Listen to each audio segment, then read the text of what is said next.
Salut à toutes et à tous, j'espère que vous allez bien. En tout cas, moi ça va très très bien. Aujourd'hui, on se retrouve pour une petite vidéo road trip où nous allons parler de mes expériences en road trip.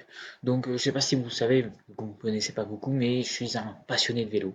Donc, ça fait plusieurs années que je fais un peu de vélo de mon côté avec ma copine. Et donc, on a décidé il n'y a pas si longtemps de se lancer dans les road trips. Donc, on en a déjà fait un jusqu'à Biscarrosse.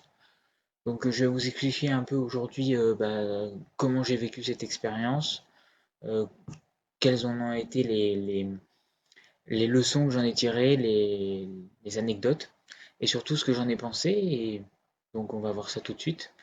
Donc petit jingle road trip.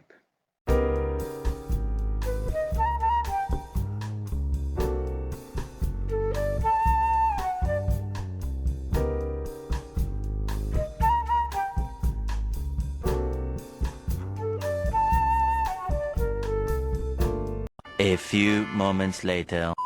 Donc pour commencer, on va commencer par le tout début, par poser les bases, j'ai envie de vous dire. Donc quelles sont les bases? C'est déjà d'où nous est venue cette idée. Donc comme je l'ai dit juste avant, j'ai déjà fait un petit road trip jusqu'à Biscarrosse, c'était tranquille. 50 km, c'était assez facile. Assez facile, tout est relatif, on a quand même bien douillé. Mais ça nous a forgé une petite expérience. Voilà. Ensuite, d'où nous est venue cette idée, c'est qu'on a toujours voulu faire ce genre de choses. Ça tramait déjà dans notre idée, parce qu'on a déjà fait aussi le tour du bassin, c'est à peu près 68 km. Donc on n'est pas parti de rien non plus. Mais on n'avait pas tant d'expérience que ça, et on n'était pas forcément des sportifs. Vous voyez, bon, j'ai quand même un joli corps d'athlète, mais voilà, c'était pas tant que ça. Donc, comment? Bah déjà, on s'est renseigné. Ma copine a fait tout un parcours, donc sur une application déjà que je vais vous dire excellente, Komoot, même si elle dérègle un peu. C'est quand même grâce à cette application qu'on a pu faire tout ça, et aussi grâce à ma copine. Donc, les différents conseils que je peux vous donner. Pour partir déjà, on est parti sur une base de, on nous a prêté une tente, une vieille tente. Je vais vous mettre une petite photo maintenant là, juste ici, une très très vieille tente, qui avait des problèmes d'ailleurs d'imperméabilité, mais vous allez le voir au fur et à mesure de la vidéo que ça a été un peu chiant. Voilà. Mais sans plus, elle était quand même pas mal à la base quand même comme tente. Donc on s'est entraîné à la monter chez les parents de ma copine. Et de là, ben, on a vu que c'était quand même assez galère, mais finalement, vous allez voir que c'était pas le plus compliqué quoi, dans l'histoire. Après, qu'est-ce qu'on allait faire? Ben, on a fait comme tout bon newbie, entre guillemets. On a cherché des remorques, parce qu'on est parti sur le choix des remorques. Il y en a qui partent sur le choix des sacoches, ce qui, à mon avis, à l'heure actuelle, après mon expérience avec les remorques, est le meilleur choix. Même si on ne peut pas apporter le maximum de choses, en gros, vous ne pouvez pas apporter autant que dans des remorques, c'est logique. Mais des remorques, c'est vraiment galère, je vous l'assure. Donc on est parti sur des remorques, parce qu'on était un peu jeune, un peu inexpérimenté. Donc on est parti à Decathlon pour acheter le reste des affaires. Donc on a acheté des gobelets, des casseroles, un réchaud, un matelas gonflable et des oreillers de forme, à mémoire de forme, mais qui sont assez compactés. Voilà, vous voyez un peu le genre. Je vais essayer de vous en mettre un là. C'est vraiment. Voilà. Mais c'est le strict minimum. Après le matelas, on est d'accord, on est rentre dans le luxe. Mais vous allez voir, le matelas, il va nous poser des problèmes. Et pas qu'un peu. Donc ben, on prépare tout ça. Il y a un problème avec une remorque parce que j'en ai commandé qu'une seule et finalement on se rend compte qu'on a pris trop d'affaires. Donc aussi, attention, alerte, attention à ne pas prendre trop d'affaires. Parce que là, nos parents, ils étaient un peu affolés, donc ils nous donnaient plein d'affaires. Ils nous disaient, oui, prenez à manger, prenez machin. Mais non, prenez pas machin. C'est pas possible. On avait trop de trucs. C'est pas possible. On avait trop de trucs. On savait plus où les mettre. Donc on les a mis où? Ben, on les a mis là où on pouvait. C'est-à-dire, on les a laissés là-bas, quoi. Donc, pour en revenir à nos moutons, arrive le jour J, le jour du départ. Un peu stressé, quand même, parce que c'est quand même une aventure, on se lance dans une aventure. Donc oui, je vous l'ai peut-être pas dit, mais on part à Hendaye, c'est-à-dire à peu près à 300 km. À peu près, on aura fait à peu près ça. Donc première journée, comme je vous l'ai dit, jusqu'à Biscarrosse. On passe jusqu'à Biscarrosse. Première journée assez tranquille puisqu'on connaît déjà le parcours, on l'a déjà fait. On se permet de mettre une petite bifurcation vers Arcachon. Voilà, vous pouvez voir quelques photos si je les ai retrouvées, bien évidemment. Et donc qu'est-ce qui se passe concrètement? Le début du voyage, c'est la galère. C'est la galère. C'est pas possible. J'ai jamais vu ça. C'est-à-dire que, en fait, les remorques tombent. Oui, oui, vous allez me dire. Ah bon? Oui, en fait, dans les descentes, le premier jour, la remorque fait. Et là, je suis là. Ah oui, moi, à la base, j'aimerais bien quand même continuer le road trip quand même. Donc, pas mal de doutes s'installent. On est un peu là. Oui, ok, d'accord, c'est bien. Mais bon, on arrive quand même à surmonter ça. Bon, et donc, une fois, j'ai failli me récher par terre. Mais on ressoude, en fait, c'était quelque chose qui était dévissé, voilà, comme quoi tout ce qu'on achète sur Amazon n'est pas forcément très bien vissé. On a continué, donc on est arrivé au camping. Premier camping de ma vie, oui, voilà, je n'étais jamais allé au camping avant. Et franchement, mais c'est méga bien, c'est vraiment méga bien, c'est trop bien en vrai. Je sais pas votre avis, mais moi j'ai kiffé. Parce que déjà, bah, il y a une petite piscine. D'ailleurs, ça va être notre rituel, hein, parce qu'on arrive là-bas, petite piscine. Je regarde un peu parce que j'ai mis des quelques notes. Donc ouais, la première étape faisait à peu près 50-60 km. Et donc en fait, on essaye de gonfler le matelas quand on arrive, parce qu'on monte la tente. La tente, pas de problème. D'ailleurs, c'est ma copine qui la monte au début, et moi je m'occupe de ranger toutes les affaires, de les sortir et de machiner. Et j'essaie de gonfler le matelas, sauf qu'on n'y arrive pas, parce qu'on nous avait donné une pompe en disant oui, cette pompe peut gonfler le matelas. On essaye, ça ne marche pas. J'ai cru qu'on avait cassé le matelas, du coup on s'est transporté pendant 3 jours un matelas qui ne servait strictement à rien. Oui, oui, mesdames et messieurs, strictement rien. Donc bah, on fait notre petite soirée là-bas, c'est super cool, on mange du poulet, etc., etc. Donc on dort. Première nuit, pas forcément compliquée, mais assez spéciale, parce que c'est la première fois qu'on dort dans une tente. Donc voilà, rien d'autre de plus à dire. Arrive maintenant le deuxième jour. Nous allons à Mimizan. C'est encore 60 km. On se lève assez tranquille, sauf que mon vélo crève.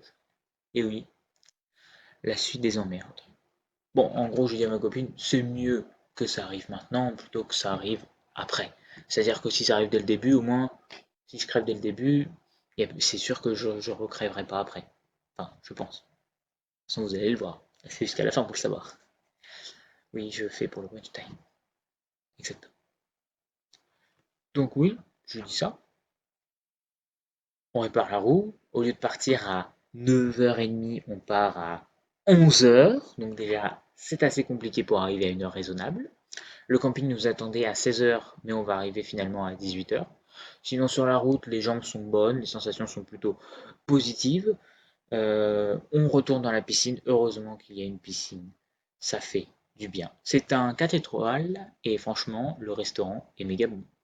Je vais mettre un petit florilège des photos à Mimizan. On voulait aller se balader dans la ville, mais finalement, on n'a vraiment rien trouvé. On a décidé, une fois qu'on est arrivé, de s'installer, comme d'habitude. On met du temps, on essaye la laverie bien sûr payante, encore une fois, même dans un 4 étoiles. Donc qu'est-ce qui se passe? On mange là-bas tranquillement, dans un restaurant assez bon. Mais pour la petite anecdote, je suis vraiment un débile, parce que moi, je mange tranquille, je commande. Je commande un truc qui s'appelle, je sais plus comment ça s'appelle exactement, mais il n'y avait pas le mot salade dedans. Et j'arrive, et là, on me donne un truc rempli de salade. C'était la forêt amazonienne, le truc. Vraiment, jamais vu ça. Et là, j'étais là, oui, il y a un peu trop de salade dans ma salade. Et donc, j'ai critiqué un restaurant. Voilà. C'est bon pour vous? Je suis désolé pour vous, je suis un critiqueur de restaurant. C'est comme ça. Laissez-le. Non, non, non, Abdelraouf Dafri. Donc le lendemain, on dort, c'était un peu plus compliqué, on a commencé à avoir mal au dos parce qu'on dort vraiment à même le sol, vu qu'on n'a pas de matelas. Donc le lendemain, Coralie en a marre, en partant, euh, elle décide de s'arrêter quelque part pour qu'on puisse prendre de la bouffe, parce qu'on avait déjà quand même bouffé la moitié de ce qu'on devait faire. Et au moment où on nous a, bien évidemment, acheter la bouffe, elle trouve de quoi gonfler le matelas, bien évidemment. Ça, c'était cool. J'arrête de dire bien évidemment, ça va vous saouler. Elle trouve ça, donc elle dit bah vas-y on met ça dedans, donc ça nous fait encore plus de choses à porter, c'est un peu relou, il y a toujours ces petites côtes, les côtes commencent à arriver parce qu'au début c'était quand même assez plat, mais là ça commence à bien valser son papa. Il y avait un peu de côte vers Biscarrosse quand même, parce qu'on a eu l'habitude de les passer, mais avec les remorques je peux vous dire que c'est chaud, mais on sait s'y faire. Après Coralie elle a des problèmes d'asthme, donc bon, il y a eu quelques moments où on s'est arrêté, mais j'étais quand même fier de nous, et moi je me suis amélioré parce que j'avais perdu du poids entre temps. Parce que je passais quand même de 93 kilos, même 103 kilos à 83, donc on peut dire que j'étais en forme quand même. Et bah ouais, ça s'est plutôt bien passé. Donc on arrive à Vieille Saint-Girons. Donc quand on arrive là-bas, on se tape quelques côtes avant d'arriver au camping, qui était un peu perdu, mais près d'un lac. Donc c'était positif. Donc on arrive dans le camping, et dans le camping, on voit bien que c'est pas un camping comme ce qu'on avait avant, c'est un petit camping. Donc là, je me dis, oulala, il n'y aura pas de piscine. Bon, je vais vous dire, c'est pas très grave. Le gérant avec la gérante était super sympa. C'est un petit camping, assez machin. Je vous mettrai un peu le nom du camping pour leur faire la pub parce qu'ils ont vraiment pas beaucoup de gens, mais c'est un bon camping. Ils nous ont prêté une table et deux chaises, ce qui est pas mal quand on fait un road trip. Et puis voilà quoi, c'était un petit road trip. Je crois que la journée c'était 30 ou 40 km d'écart entre Mimizan et Vieille Saint-Géron. Donc c'était une étape assez cool, on s'est arrêté. Et donc le soir, ben, on va se baigner dans le lac, avec une petite vue sur les montagnes d'Andaï, pas si loin. Et ça, c'était beau. Vraiment, c'était beau, on était bien. Après, on est rentré, on a mangé comme d'hab, quoi. Et on a pu gonfler le matelas. Le matelas était gonflé. Et là, c'était vraiment une nuit de bonheur, quoi. Pour le dos, ouais. Et ça nous a vraiment sauvé, je pense, le road trip. Donc on l'a eu que le troisième jour, finalement. Donc quatrième jour, on arrive à Cap-Breton. Faut savoir que le trajet, on n'a pas trouvé d'eau. Il y a eu un moment où on était vraiment en plein milieu d'une piste cyclable, au milieu de la forêt, on n'avait plus d'eau.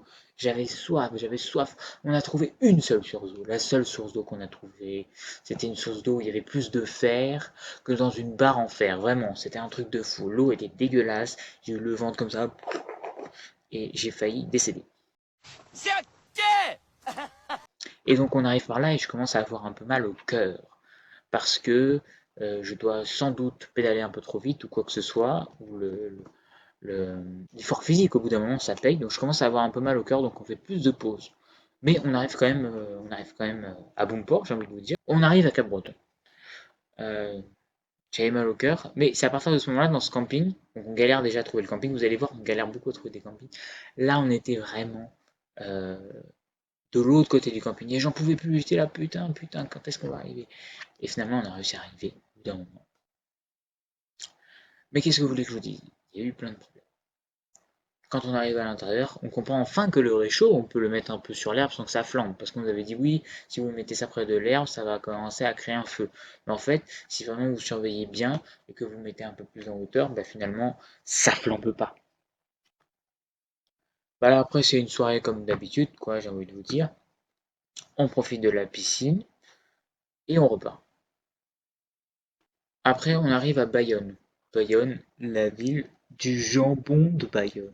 C'était excellent. Donc on est arrivé là-bas. Faut savoir que là on ne sera pas dans un camping, on était dans un hôtel, pas un hôtel 4 étoiles, mais un petit hôtel assez sympa. Et on décide de rester 2 jours. Donc on reste 2 jours, le temps de visiter un peu la ville, etc.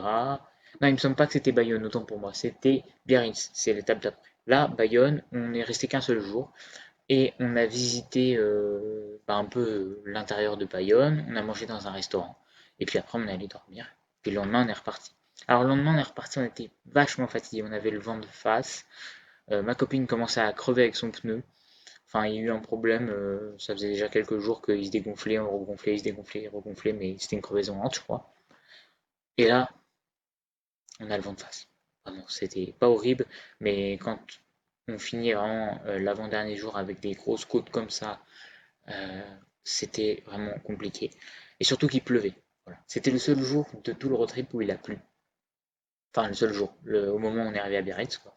Donc à Biarritz, il pleut pendant tout le temps. Donc on arrive.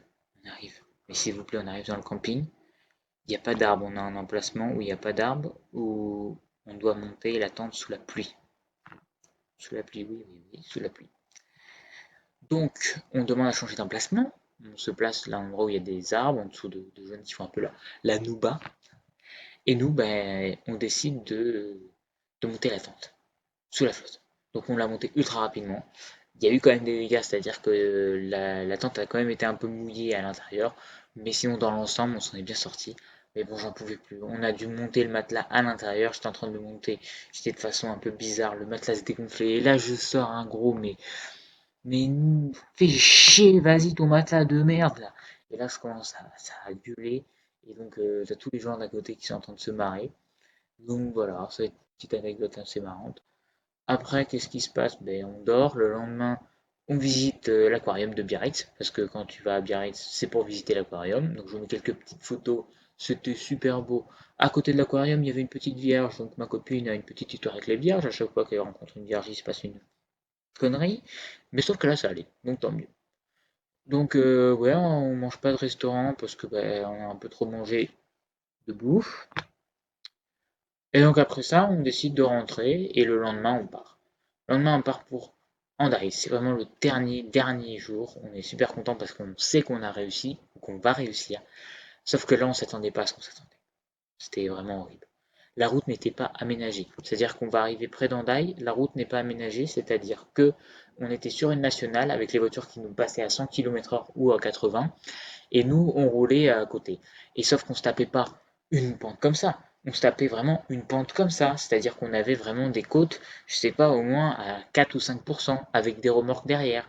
Coralie, ma copine, avait pris son, vu qu'elle est asthmatique, des trucs pour les asthmes et des cachets de vitamines, et donc elle était à fond, quoi, vraiment, elle me dépassait à 300 km.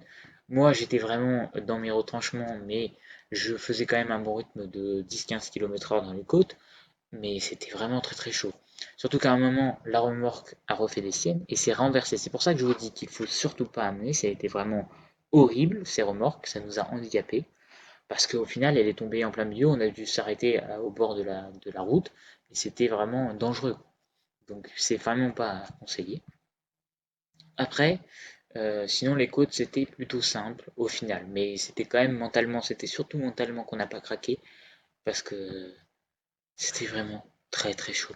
Mais bon, la vue était splendide. C'est ça aussi qui nous a aidé parce que tu tournais la tête, tu voyais l'océan, quoi. Donc tu étais là, ah ouais, quand même, c'est beau quand même. Je fais pas ça pour rien. C'est ça aussi qui est beau dans les road trips. Et donc le dernier truc, c'est que on arrive à Hendaye. À Hendaye, on s'arrête, on attend un peu longtemps avant qu'on nous donne l'endroit du camping, enfin l'endroit, la- le numéro de l'emplacement. On se baigne comme d'habitude. Et là, le lendemain, ma copine veut aller faire le petit train de la Rune. Donc le petit train de la Rune, pour expliquer à ceux qui ne connaissent pas, c'est un petit train vieux de, je sais pas, de 1800, un truc comme ça, peut-être avant, qui monte jusqu'en haut de la rue, d'une montagne qui s'appelle la Rune. Et cette montagne est un peu entre la frontière espagnole et la frontière française. Et donc, moi qui ai le vertige, vous m'avez bien vu, je flippe. J'ai l'impression qu'on va mourir. Donc on prend le bus pour y aller. Donc on arrive là-bas, je stresse, on prend les billets, tranquille. On arrive à l'intérieur du petit train, il s'en va. C'est la plus belle expérience du voyage. C'était vraiment magnifique. D'un côté, tu voyais les montagnes, les chaînes pyrénéennes à perte de vue. De l'autre côté, l'océan Atlantique, c'était magnifique. C'était un peu penché, mais magnifique. On montait tout doucement. Voilà, comme ça. On a vu des poneys sauvages, des chevaux sauvages, et c'était magnifique. Donc on arrive au sommet. Au sommet, il y a des bars à tapas, je crois que ça s'appelle. C'est des bars où tu peux boire de l'alcool ou des jus ou quoi que ce soit. Donc on se prend un petit jus du sommet. On avait la belle vue, la perte de vue. Mais déjà quand je suis arrivé, j'étais vraiment pas bien parce que quand je voyais tout autour de moi quelque chose d'assez haut, euh, je vais vous montrer quelques petites photos là, c'était assez compliqué. Je me tenais comme ça, je faisais ouh là là, c'est vraiment pas ouf ce que je fais là. Oh. Donc c'était vraiment pas cool. Mais après, je me finis par m'habituer, je finis par adorer ce paysage, à un peu prendre l'altitude, je veux dire, n'être pas gêné par l'altitude. Donc on se balade un peu, on va vers un endroit où il y a des espèces de petites maisonnettes, mais c'est pas vraiment des maisonnettes, mais c'est un peu des ruines. Et là-bas, on trouve des chevaux sauvages. Donc, la copine essaie de défaire une tresse qui a été faite à une des juments. Et pendant ce temps-là aussi, on fait des petits totems. Je sais pas si vous voyez les petits totems un peu vikings de la religion viking, avec des cailloux les uns sur les autres. Donc, normalement, c'est interdit de le faire en haut parce que tout le monde l'a fait, mais nous, on l'a fait parce qu'on est des pigeons. Donc, on en a fait deux, et donc, je vais vous mettre les petites photos là, tac, tac, où on est pris en photo devant et avec des jolis petits cailloux. Donc, après, bah, c'est temps de repartir parce qu'on n'avait que 30 ou 40 minutes en haut, quoi, en gros. Donc, le petit train de la rue nous revient et on redescend. Donc, bon, moi, je flippe toujours un peu parce que j'ai peur que le train s'expose par terre, mais sinon, le voyage est assez agréable. Les gens qui sont avec nous dans la camping sont dans la cabine sont assez sympas et tout. Donc voilà, donc après on rentre, on prend un taxi parce que bien sûr à cette heure-là il n'y avait plus de bus pour nous ramener. Donc on prend un taxi pour rentrer. 50 balles le taxi. En même temps c'était un taxi sympathique. On arrive là-bas, on dort comme d'habitude et le lendemain on doit repartir. Mais vous savez, on repart pas dans l'autre sens. On fait 300 km aller, mais on fait pas 300 km retour. On est rentré en TER parce qu'on est des flemmards. Non, parce qu'on avait décidé de faire comme ça dès le début. Et donc, qu'est-ce qui se passe? C'est que moi, j'ai un petit doute. Je me dis, est-ce qu'ils vont accepter nos remorques? Parce qu'il me semble que les vélos, on n'accepte pas les remorques. Donc, effectivement, ils n'acceptent pas les remorques. Parce que le monsieur contrôleur qui est arrivé dans notre train qu'on devait avoir, il sort et il fait oui, les remorques, par contre, j'accepte pas. Hein, il va falloir démonter les trucs. Ah, parce que là, ça suffit. J'ai dit, ah, comme ça. Et il est en train de gueuler. Il dit, ah, parce que moi, faut que je parte maintenant. Faut que je parte maintenant. Le train, machin, machin. Et donc, on a à peine de temps. Moi, je reste figé, ma copine aussi, parce qu'il nous a agressés comme ça. Et nous on était là. Bon, ben, d'accord, monsieur, ça vous plaît. On fait plus. On ne monte pas à bord du train. Nous en donnons mille. Donc vraiment ce mec, j'étais dans ma tête, j'étais en train de bouillonner, j'étais en train de faire mais qu'est-ce que tu fais là? Je vais t'éclater ton mère là. Bah oui, ce cul, c'est moi, bam bam bam bam. Et en fait non pas du tout. Parce que je suis pas une tête à faire ça. Et donc on attend le prochain train qui est une heure plus tard. Une heure bien évidemment. Et bah cette fois-ci on a eu une aide inespérée, bon, une aide. Et on vient nous aider. Donc au moment où on doit rentrer, parce que vraiment il y a 2 minutes d'écart au moment où le train arrive et le moment où il repart. Donc je suis là, je les regarde, je regarde le train, on commence à courir, à prendre tous les trucs, mais on avait tellement d'affaires que c'était galère. Et sans les personnes qui étaient là juste à côté pour nous aider à mettre les trucs à l'intérieur du train, on n'aurait jamais réussi. Donc je les remercie parce que sans eux, on n'aurait pas réussi. Donc on est à l'intérieur du train et c'est la fin du voyage. Maintenant, je vais vous parler d'un peu mon ressenti au final. Bah, pour moi, ça a été une des meilleures expériences de ma vie. Vraiment, de vivre en autonomie, de se déplacer en vélo, de voir tous les paysages que j'ai vus. C'était vraiment la plus belle chose que j'ai pu faire. C'était magique. Je me rappelle, on est monté en haut d'un phare, on a visité des endroits magnifiques, l'aquarium. On a visité aussi un endroit où il y avait des fleurs au tout début à Mimizan. On est allé à la plage, on s'est baigné. Et puis, même de monter des côtes, j'ai toujours été fan du cyclisme et vraiment c'était magnifique. Et c'était une expérience superbe. Par contre, au niveau de quelque chose, on change déjà les remorques. Ça dégage les remorques. Et pas que les remorques. Tout ce qui concerne euh, des choses qu'on avait pris en trop. Donc il y a des choses qu'on n'a même pas utilisées. Par exemple, une lampe qu'on n'a même pas utilisée. Des trucs qu'on a pris. On avait pris beaucoup trop. Par contre, le matelas, je trouve que c'est une bonne chose. Après, ça prend beaucoup de place. Donc si vous n'avez pas beaucoup de place, le matelas, c'est pas forcément essentiel. C'est-à-dire qu'on peut s'en sortir. Mais ça dépend combien de temps vous partez aussi. Il y a eu l'hôtel aussi qui nous a pas mal aidé dans le confort. Donc voilà, je vais vous annoncer en direct live que ma copine et moi, l'été prochain, nous recommencerons un autre trip, et cette fois-ci nous irons jusqu'en Bretagne. Oui, nous irons du bassin d'Arcachon jusqu'en Bretagne. C'est plus de 400 km, 500 je crois. Et là, on va le faire en beaucoup plus de temps. Parce que là, on l'a fait en à peu près une semaine et demie, une semaine jusqu'à Hendaye, et là, ça va être au moins 3 semaines, un mois. Et c'est pour ça qu'on va peut-être emmener un matelas, parce que là, ça va être chaud. mais on est en train de s'entraîner pour ça. Et donc, si vous voulez que je vous fasse des vidéos sur soit mon entraînement, soit des petits vlogs quand on sera là-bas, bah, n'hésitez pas à le mettre dans les commentaires et à liker. Donc, on va se quitter sur un petit florilège de photos de notre road trip. J'espère que ça vous aura plu en tout cas. Donc, n'hésitez pas à liker, vous abonner et à activer la cloche des notifications. Bientôt une vidéo par semaine, même un peu plus, 2 ou 3 vidéos par semaine. Mais en tout cas, j'espère que ça vous aura plu.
Je sais pas, je fais. J'ai un peu de mal, mais ça va. C'est pas extrême comme toi.